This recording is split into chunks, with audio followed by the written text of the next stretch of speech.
नमस्कार, उत्तराखंड का एक खास बुलेटिन देख रहे हैं आप और मैं हूं आपके साथ शिपन शर्मा। तो चलिए बिना किसी देरी के शुरुआत करेंगे इस खास बुलेटिन की। सबसे पहले बड़ी खबर से शुरुआत करेंगे। केंद्र सरकार द्वारा गठित उच्च स्तरीय अंतर मंत्रालय केंद्रीय टीम यानी कि IMCT की अगर बात करेंगे तो उसके तरफ से सोमवार को उत्तरकाशी जनपद के धराली और हर्षिल के अंदर आपदा प्रभावित क्षेत्रों का स्थलीय निरीक्षण किया गया।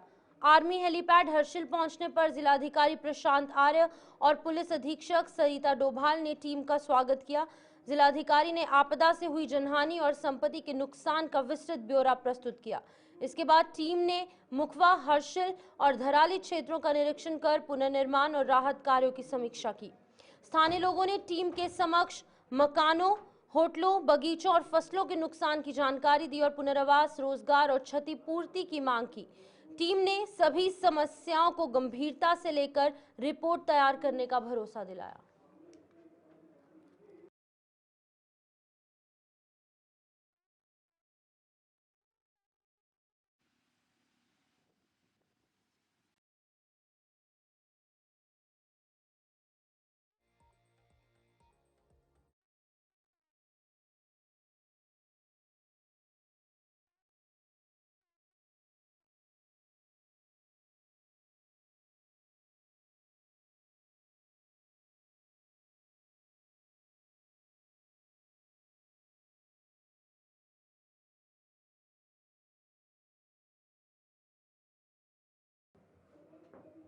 उत्तरकाशी में गंगोत्री राष्ट्रीय राजमार्ग एक बार फिर से नालू पानी के पास भारी भूस्खलन के कारण अवरुद्ध हो गया।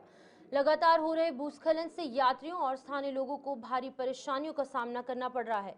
वहीं पर सड़क पर मलबा और पत्थर गिरने से यातायात पूरी तरीके से ठप हो गया।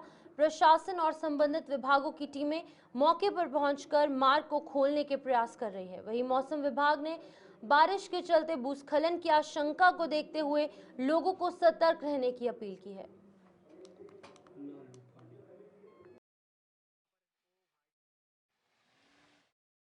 सिंह धामी और स्वास्थ्य मंत्री डॉक्टर धन सिंह रावत ने निर्देश दिए हैं। उनके निर्देश पर उत्तराखंड में 17 सितंबर से लेकर 2 अक्टूबर तक स्वास्थ्य पखवाड़ा आयोजित किया जाएगा। प्रधानमंत्री नरेंद्र मोदी के जन्म दिवस के दिन महात्मा गांधी जयंती तक चलने वाले इस अभियान की तैयारियों की समीक्षा स्वास्थ्य सचिव डॉक्टर R राजेश कुमार ने की। इस दौरान राज्य भर के मेडिकल कॉलेजों, जिला अस्पतालों और उप स्वास्थ्य केंद्रों में निःशुल्क स्वास्थ्य शिविर लगाए जाएंगे। मरीजों को जांच, परामर्श और दवाएं उपलब्ध करवाई जाएंगी। साथ ही प्रदेश भर में रक्तदान शिविर भी होंगे, जिसमें कि आमजन से लेकर जनप्रतिनिधियों और छात्र छात्राओं तक सभी को भागीदारी के लिए प्रेरित किया जाएगा। तो कहां पर, किस जगह पर कितने शिविर लगेंगे वो जरा आपको दिखाएंगे। तो आपको बता दें कि प्रदेश भर में 4604 शिविर यहां पर लगने वाले हैं। वहीं अल्मोड़ा के अंदर 522, बागेश्वर में 109 और वहीं पर हरिद्वार के अंदर 367 शिविर आयोजित होंगे। चमोली में 206, चंपावत में 120, देहरादून के अंदर 425 शिविर लगाए जाएंगे। वहीं पर पौड़ी में 573 आयोजित होंगे।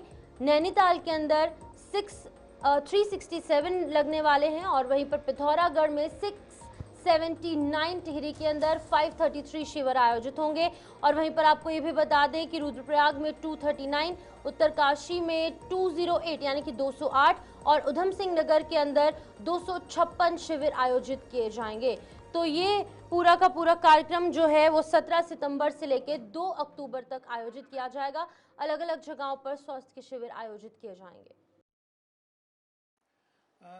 देखिए, 17 सितंबर यानी माननीय प्रधानमंत्री जी के जन्म दिवस से लेके 2 अक्टूबर यानी महात्मा गांधी जी के जन्म दिवस तक जो है स्वास्थ्य विभाग पखवाड़े के माध्यम से कैंप्स ऑर्गेनाइज करेगा भारत सरकार मिनिस्ट्री ऑफ हेल्थ के निर्देश पर। और इस बार का जो थीम होगा वो होगा स्वस्थ नारी सशक्त परिवार अभियान। तो इसी के तहत जो है नारी पे फोकस करते हुए जितने भी हमारे स्वास्थ्य कैंप्स हैं वो ऑर्गेनाइज किए जाएंगे। और इसमें जो मुख्य जो हमारा फोकस होगा वो वुमेन हेल्थ स्क्रीनिंग पे होगा, जैसे डायबिटीज़ है, हाइपरटेंशन है, कैंसर इत्यादि पे भी जो है स्क्रीनिंग फैसिलिटीज़ उपलब्ध कराई जाएंगी। और इसके अलावा मैटरनल और चाइल्ड केयर पर भी जो है फोकस रहेगा। साथ साथ निक्षय मित्र एनरोलमेंट ड्राइव भी चलाया जाएगा और ब्लड डोनेशन कैंप्स पे भी स्पेशल एम्फेसिस रहेगा। इसमें जो एक्टिविटीज़ होंगी वो आयुष्मान आरोग्य मंदिर से लेके आपके डिस्ट्रिक्ट हॉस्पिटल तक जितने भी हेल्थ विभाग के जितनी भी फैसिलिटीज़ हैं वहाँ पे ये कैंप्स ऑर्गेनाइज की जाएगी। इसमें माननीय मुख्यमंत्री जी एवं माननीय स्वास्थ्य मंत्री जी और प्रधानमंत्री नरेंद्र मोदी के जन्मदिवस यानी कि 17 सितंबर को श्री बद्रीनाथ और श्री केदारनाथ धाम सहित बीकेटीसी के सभी अधीन जो मंदिर हैं वहां पर विशेष पूजा अर्चना की जाएगी। बीकेटीसी अध्यक्ष हेमंत द्विवेदी ने बताया कि मुख्यमंत्री पुष्कर सिंह धामी और भारतीय जनता पार्टी प्रदेश अध्यक्ष महेंद्र भट्ट के मार्गदर्शन में 17 सितंबर से गांधी जयंती तक सेवा पखवाड़ा मनाने का संकल्प लिया गया। इस दौरान आपदा राहत, स्वच्छता, पर्यावरण संरक्षण, रक्तदान और दिव्यांगों की सहायता से जुड़े बहुउद्देशीय शिविर आयोजित होंगे। प्रदेश सरकार और समिति ने प्रधानमंत्री नरेंद्र मोदी के दीर्घायु और राष्ट्र की उन्नति की कामना की है।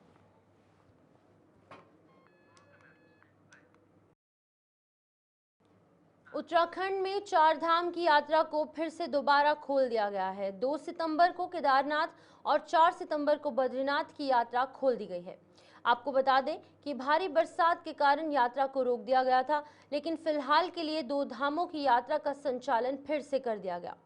बद्रीनाथ केदारनाथ समिति के अध्यक्ष हेमंत द्विवेदी ने कहा है कि 4 धाम यात्रा को फिर से सुचारू कर दिया गया है। लगभग बद्रीनाथ केदारनाथ में 27,70,000 श्रद्धालुओं ने दर्शन किए हैं। 15 सितंबर से 4 धाम के लिए हेली सेवा की शुरुआत भी कर दी जाएगी। वहीं 4 धाम रूटों पर जहां सड़कें टूटी हैं वहां पर उनका निर्माण सरकार के द्वारा किया जा रहा है। आपदा प्रबंधन विभाग और सरकार लगातार 4 धाम यात्रा पर अपनी नजर बनाए रखे है।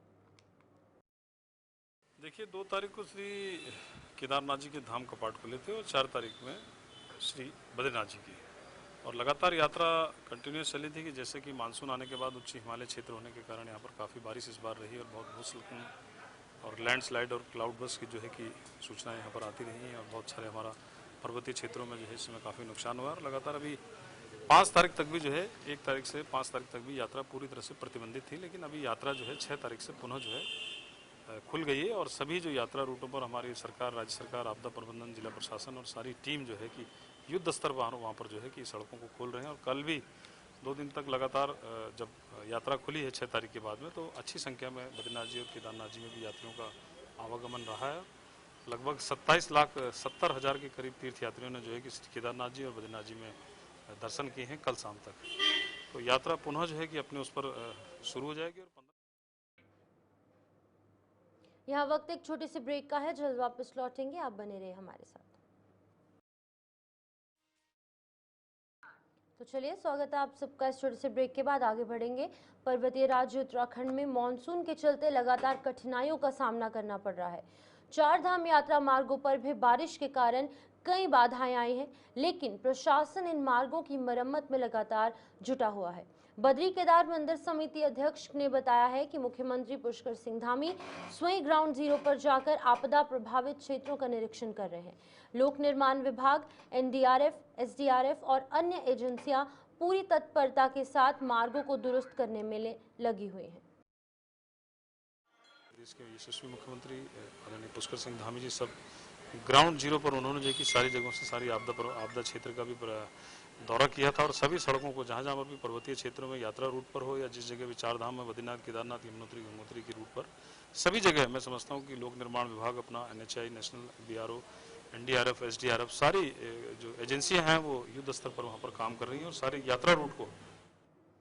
उत्तराखंड में हाल ही में आई आपदा से प्रभावित क्षेत्रों का नुकसान आंकलन करने के लिए दिल्ली से विशेष टीम पहुंच चुकी है और इस टीम का उद्देश्य प्रभावित परिवारों को हुए जन और धन की क्षति की विस्तृत रिपोर्ट तैयार करना और पुनर्वास संबंधित सुझाव देना है। इसी क्रम में पुरौला विधायक भी अपने क्षेत्र के आपदा प्रभावित परिवारों की समस्याओं और मुआवजे की मांग करने के लिए टीम के सामने जाएंगे। ये मांग जो है वो टीम के सामने रखेंगे।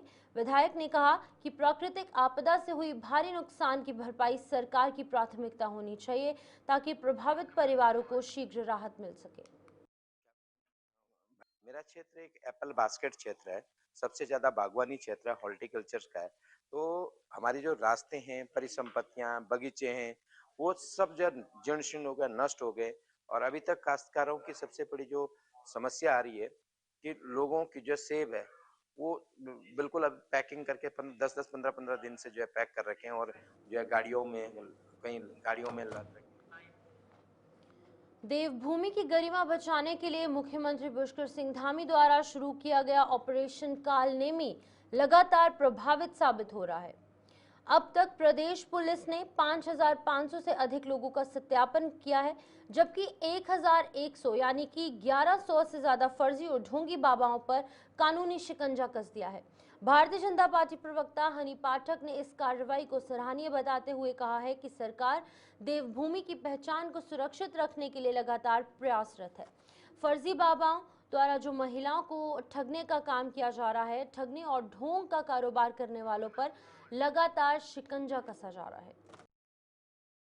देखिए, ये हमारे यशस्वी मुख्यमंत्री श्री पुष्कर सिंह धामी जी ने ये किए जो बहुत ही सराहनीय कदम उठाया। उत्तराखंड देवभूमि की पूरी तरीके से जो देवभूमि नाम है इसका, उसको बरकरार आगे रखते हुए उन्होंने जो ये कदम उठाया, ये बहुत ही ज़्यादा अच्छा कदम रहा है। इससे ऑपरेशन कालनेमी के तहत उन ढोंगियों पर कार्यवाही की जा रही है लगातार, जो कि ढोंग करके, साधु संत का वेश धारण करके हमारे उत्तराखंड की जनता को ठगने का कार्य करते चले आ रहे हैं। और इसमें सबसे ज़्यादा झांसे में आती हैं हमारी महिलाएं। तो इन सब चीज़ों को लेकर, इन सब चीज़ों को देख कर समझते हुए ये कि ये उत्तराखंड देवभूमि के लिए बहुत ही गलत हो रहा है, जो हो रहा है उसके लिए उन्होंने लक्सर में कांग्रेस के संगठन सर्जन अभियान के तहत जिलाध्यक्ष के चयन के लिए एआईसीसी पर्यवेक्षक जी रुद्र राजू और पीसीसी पर्यवेक्षक सुनीता प्रकाश पहुंचे। इस दौरान उन्होंने कार्यकर्ताओं से रायशुमारी की और आगामी रणनीति पर चर्चा की।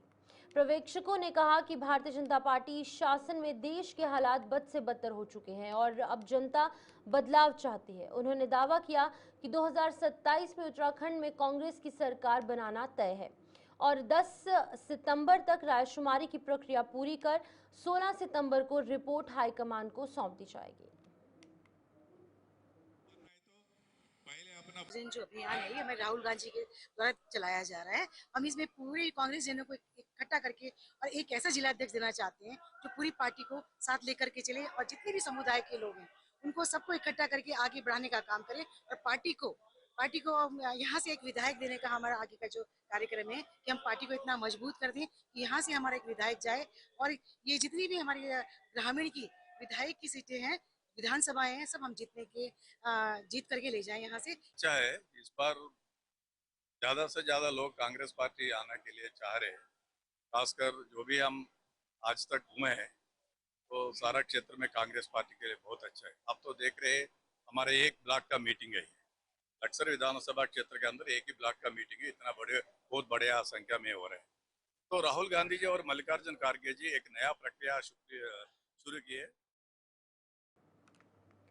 उत्तराखंड में नशे के खिलाफ एसटीएफ ने बड़ी कार्रवाई की है। देहरादून और चंपावत में एएनटीएफ की टीमों ने अलग अलग छापेमारी की और 2 ड्रग तस्करों को गिरफ्तार किया है।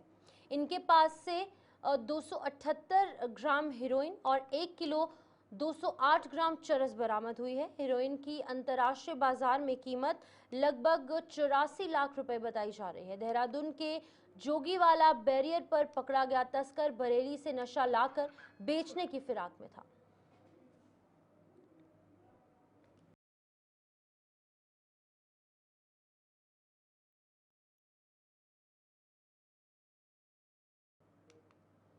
भारतीय किसान यूनियन पटेल गुट ने पुलिस प्रशासन पर भ्रष्टाचार और किसानों के उत्पीड़न का आरोप लगाते हुए तहसील मुख्यालय पर जोरदार प्रदर्शन किया। राष्ट्रीय अध्यक्ष चौधरी कीरत सिंह और जिलाध्यक्ष धीर सिंह के नेतृत्व में पहुंचे किसानों ने राष्ट्रपति, प्रधानमंत्री, राज्यपाल और मुख्यमंत्री सहित कई उच्च अधिकारियों को 13 सूत्रीय मांग का एक पत्र जो है वो एसडीएम के माध्यम से सौंपा। मांगे तो हमारी 13 हों। सबसे पहले तो कानून व्यवस्था यहाँ की लक्सर की पूरी ठप होगी। जैसा कोई भी अधिकारी हो या कर्मचारी हो, बिगड़ पैसे के कोई काम नहीं करता, चाहे तहसील का कर्मचारी हो, चाहे पुलिस का अधिकारी हो, कोई भी हो, किसी विभाग में चले जाओ, खाद्य विभाग में चले जाओ, वन विभाग में चले जाओ, पीडब्ल्यूडी में चले जाओ, जितने हैं मतलब रिश्वतखोरी चल रही।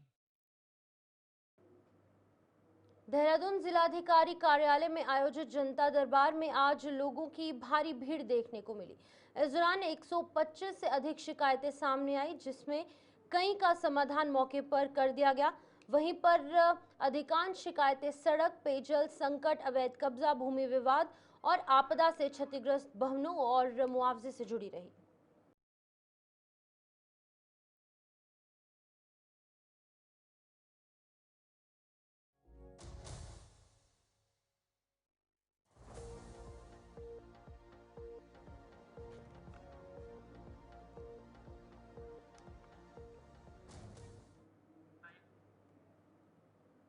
देहरादून में गौरव सेनानी एसोसिएशन उत्तराखंड का दूसरा स्थापना दिवस बड़े हर्षोल्लास और उत्साह के साथ मनाया गया। जामुनवाला में आयोजित इस कार्यक्रम में पूर्व सैनिकों और पूर्व अर्धसैनिकों ने बढ़ चढ़कर हिस्सा लिया। कार्यक्रम के दौरान स्कूली बच्चों ने सांस्कृतिक प्रस्तुतियां देकर सभी का मन मोह लिया। एसोसिएशन के अध्यक्ष ने कहा कि संगठन का उद्देश्य पूर्व सैनिकों और अर्धसैनिकों की समस्याओं का समाधान करना है। हमारा स्थापना दिवस, दूसरा स्थापना दिवस हम यहाँ पे मनाने जा रहे हैं, जो कि हमारे जो मंडल के यहाँ पे एक्समैन हैं, जैसे कि कोटा संतूर है, नंदा फार्म है, तुलसनी है, जीआईजीसी है, जामुनवाला है। लक्सर बालावली स्टेट हाईवे पर उस समय बड़ा हंगामा खड़ा हो गया जब मांस से लदे हुए एक टेम्पो ने सड़क किनारे चल रही गाय को टक्कर मार दी। हादसे में जो गौवंश है उसकी मौके पर मौत हो गई। इसके बाद स्थानीय युवकों और ग्रामीणों ने टेम्पो को घेर लिया, चालक और उसके साथी को पकड़ लिया और गुस्से में टेम्पो में तोड़फोड़ कर आग लगा दी। सूचना मिलते ही पुलिस मौके पर पहुंची और हालात को काबू करने में जो है वो यहाँ पर प्रयास किए गए और हालात को काबू कर लिया गया। हम रेस मार के आ रहे थे जी, गाय खड़ी थी कलवटे में जी, रोड के किनारे जी। इधर से एक डीसीएम आ रही थी जी, टक्कर मार के भगते हुए जी इनकी गाड़ी खराब हो गई जी। झगेल को लेकर जा रहे थे, हमने इससे पता करा भाई ड्राइवर कहाँ, तो ये चुपचाप चले गए। इन्हों कह रहे हम चौकी में जा रहे, तो हम इतना इनके पीछे गए जी। एक तो भाग गया जी, दो पकड़ रखे। हमने पहले आके जी हम चौकी में गए, चौकी में से आके दो लड़के हमने भेजे, फिर इसके बाद ताला तोड़े। रामनगर के भवानीगंज क्षेत्र में आदर्श रामलीला समिति के तत्वावधान में इस साल की भव्य रामलीला का शुभारंभ हो चुका है। 52वें वर्ष में प्रवेश कर चुकी ये रामलीला परंपरा और भक्ति का अनूठा संगम है। इस बार मंचन पर शूर्पणखा का किरदार निभाने वाले कलाकार की बुलेट मोटरसाइकिल पर एंट्री ने सभी दर्शकों को रोमांचित कर दिया। तालियों की गड़गड़ाहट से गूंजता पंडाल इसकी भव्यता का गवाह बना। खास बात यह रही कि यहाँ पर सभी कलाकार बिना मेहनताना लिए केवल भक्ति और संस्कृति के लिए और संरक्षण की भावना से अपनी सेवाएं देते हैं। मुझे अभिनय करते हुए लगभग 20 साल हो चुके हैं और राम जी की भूमिका निभाने में बड़ा ही गर्व महसूस होता है, बड़ा ही आनंद आता है, कुछ सीखने को मिलता है और हमारा कर्तव्य है कि हम अपनी जनता को, बच्चों को संदेश दें कि राम जी के पीछे पीछे चलें। नासी का छेदन हो चुका है और इसका महत्व इसलिए है कि शूर्पणखा नासी का छेदन अगर नहीं होता तो लंका का विनाश भी नहीं होता। ये एक मुख्य कारण है रावण के पतन का और अन्याय के विरुद्ध न्याय की जीत का। मेरा नाम इंद्रलाल गोसंती है। मेरा आज का किरदार जो है शूर्पणखा जो रावण की बहन थी। तो हर पात्र का इस रामलीला के अंदर रहते हैं अलग अलग, लेकिन जो शूर्पणखा का कैरेक्टर है वो इस वेरी फनी, क्योंकि बिना शूर्पणखा मैं समझता हूँ ये रामलीला आगे को नहीं बढ़ती। आदर्श रामलीला समिति भवानीगंज, इस बार हमारा 52वां वर्ष है और सबसे बड़ी बात यह है कि रामलीला हमारी सराधों में शुरू होती है। श्राद्ध भी आज शुरू हो गए हैं और 1 तारीख से हमारी रामलीला का मंचन शुरू हो गया था, जो 15 तारीख तक चलेगा। पुरस्कार वितरण के बाद इसका समापन होगा। दूसरी सबसे बड़ी बात यह है कि जो हमारा रंगमंच पे जो भी कलाकार आते हैं निःशुल्क। तो चलिए फिलहाल बुलेटिन में इतना ही, दीजिए इजाजत, नमस्कार।